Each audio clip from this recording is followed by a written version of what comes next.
and welcome back. We were just talking about YouTube holes and how we can get sucked into the vortex of YouTube videos.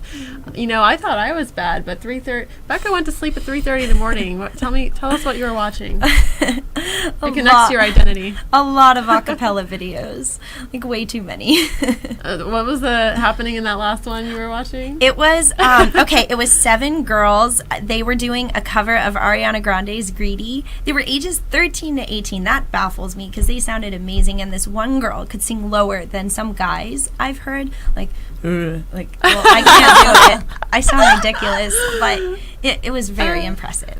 Oh my gosh, that sounds epic. That does it sound was. rather epic. It was so. I'll send it to you. You must. You must will. send it. I wish I had it. I would have randomly thrown it up on the screen for us, and that's such a diversion. But who cares? You know, it's round table time, and anything goes. Mm-hmm. So, Cindy, I guess you just heard what Becca and I were talking about with regard to. Kind of connects back to what you and I were discussing first about the kind of the responsibility of marketers and maybe specifically digital marketers, because so much of what we consume is online, to kind of be more encompassing of diverse populations of people and reflect people, you know, from so many different backgrounds in a more positive light. What do you think? Do you think that we have a responsibility? I mean, we're both in that marketing space. Do you think we have a responsibility to do that? What if our clients, say we have a client that says, you know, I only want to do this and this and that, and say, I mean, it's a very hard situation. It's like, you know, it's an ethical dilemma perhaps for a lot of people. And of course, probably for most, they're just going to proceed with what their employer wants to, you know, continue onward and outward with. What are your thoughts, ladies? Let's go, Cindy. Yeah. So you mean like in integrating digital marketing into like the marketing campaign than the conventional? I think what we're talking. Can you maybe reiterate what we were talking about? Like right before the break. Yeah. Just kind of how if you are marketing certain things, like there is a responsibility there, I guess, to like not discriminate, like, because, you know, we all work to make money, like we are a part of a capitalistic society and we all need to make rent, I guess, so to speak. But I feel like there are better ways we can do it that don't make people feel insignificant. So I think what we're playing into is that for the most part, the representation in the media is still mostly linear and mostly one note. We're kind of overwhelmed with images, the same types of content. You know, women are depicted as one way, men are even depicted as another way, even people from different ethnic backgrounds. I mean, we're getting a little better, but there's still the archetypal, you know, African American person and the archetypal Asian American person. So what are your thoughts on that? Or do you think it's more encompassing maybe than perhaps we're talking? So I think, you know, I feel right now it's like what the images and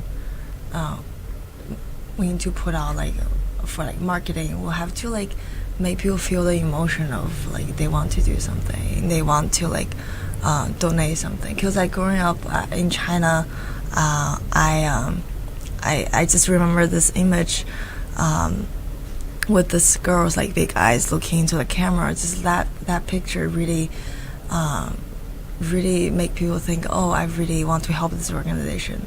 And I think that's like I think it's the starting of digital media versus like kind of like just with like content writing. Yeah. Yeah, I mean, definitely images are a way to really get people's attention, and so are videos, which is why the Up to Good Film Festival is going to be so impactful, especially for younger people to get involved with, because I think the Generation Z folks, 1998 onward, makes me feel super elderly, and even, you know, the later end of the millennial sect can move forward to effect change, radical change even, by simply making something on their smartphones that's meaningful and emotive. And I think now marketing and marketers, I mean, I being in the space myself am noticing this and even writing about it, are picking up on the fact that a lot of people, particularly the younger generations, they are sniffing out falsehoods, and that includes falsehoods of, reality. I mean, clearly not everybody looks like this with bright platinum blonde hair and, a perfect figure and blue eyes. And clearly if you're seeing a campaign that's trying to get you to buy something, if it feels very salesy and is without a greater purpose or mission, people are less likely to move forward with it.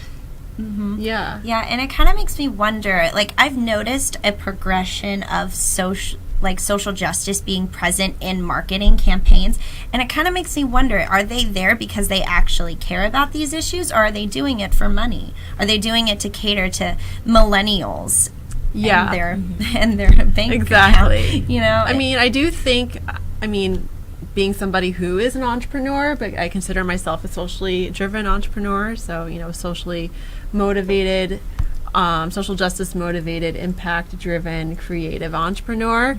I'm still interested in making money. However, I feel that there needs to be purpose behind what I'm doing. And I'd like to think that for most of these businesses and companies, they are interested in getting behind a specific mission or purpose, and understand that that is the way that they are going to meet and build relationships, and then in turn a larger profit, but also affect a greater mission and really be a larger catalyst for change, right? But at the same time, of course, for some of these companies and marketing firms, digital marketing agencies, and so on and so forth, they are just going to go through the motions, of course, and try and meet people with what they think that they want to see. And I think even that people are becoming better attuned at sniffing out that if it's not real, if there's some sort of fakeness there. Yeah, just want to piggyback on that. So I think some companies starting to, bring more corporate responsibility kind of stuff, to bring actions to change societal problems. Yeah, some of them maybe because of money and their corporations and things like that. But I from my personal experience, growing up in China, this is not part of the culture to worry about social justice until I came here. And then I started to realize, at first I started to care as part of, this is part of a culture, but then I realized even from this at the beginning, I just started to care a little bit, and I just started to grow something that really I want to do in the future. And I think that's awesome. Yeah, I think it's maybe some businesses want to put in, we want to help kids and please buy our product. But probably eventually that'll impact the society in some ways, I think.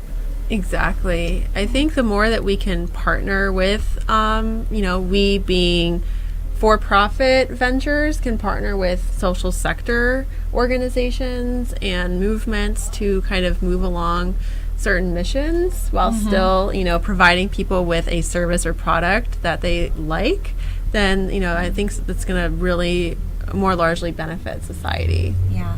And also, I think the more genuine of a relationship that these marketers have with these social justice communities, the more both parties will benefit, because those that are in those marginalized communities, they will feel respected, they will feel cared for, and they will want to devote more of their time and energy and money to these marketers, and everyone will benefit that way. And I think part of what needs to happen more is we need to see a greater grassroots movement in the marketing world. That's something that I'm really interested in moving along with, getting people, telling people's stories more widely, and people who don't always have, I feel super meta right now because I'm kind of talking about what I'm doing, telling people's stories who don't always have the platform or the means or the opportunity to tell their stories in multidimensional and manners and contexts. Yeah. So anything else that you ladies want to add about, impact and moving forward and kind of what your identities speak to in these issues? Well, I just think it's really important that when you see something that isn't just or like makes you uncomfortable, or you know would make a close friend of yours in a marginalized community uncomfortable, always say something. Like, I think that's so important. Don't be afraid to educate someone because they need it. And by not educating them, you're just perpetuating problematic. Uh-oh. I feel like I got to snap on that one. I mean, it's true. It's absolutely true. Absolutely true. Thank you both so much. Really appreciate it. And everybody, remember, one more day to submit to the Up to Good Impact Film Festival. You just need to do a video that's 10 minutes or less and send it right along. And also, I do want to say one more thing. Please stick around. Don't go anywhere. At 2, we have a really great show coming up next at 12. And then at 2 p.m. PST, the Elvira Guzman show is going to launch today. And her show and her content is completely purpose-driven. That's why I reached out to her. I felt so much synergy with her mission and everything that she's doing, also working in the marketing space. So please stay tuned, and thank you. Have a great week.